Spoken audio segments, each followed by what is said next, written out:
সূরা আল ফাতিহা। বাংলা উচ্চারণ। বিসমিল্লাহির রাহমানির রাহিম। আলহামদুলিল্লাহি রাব্বিল আলামিন। আর রাহমানির রাহিম। মালিকি ইয়াউমিদ্দিন। ইয়াকা না'বুদু ওয়া ইয়াকা নাস্তাঈন। ইহদিনাস সিরাতাল মুস্তাকিম।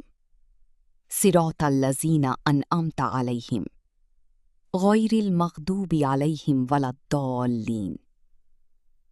বাংলা অর্থ। পরম করুণাময় অসীম দয়ালু আল্লাহর নামে শুরু করছি। সব প্রশংসা আল্লাহর জন্য, যিনি সকল জগতের প্রতিপালক। তিনি পরম করুণাময় অসীম দয়ালু। তিনি বিচার দিনের মালিক। আমরা শুধু তোমারই ইবাদত করি এবং তোমারই সাহায্য চাই। আমাদের সরল পথ দেখাও, সেই পথ যাদের প্রতি তুমি অনুগ্রহ করেছ, তাদের পথ নয় যাদের উপর তোমার গজব নেমেছে এবং যারা পথভ্রষ্ট।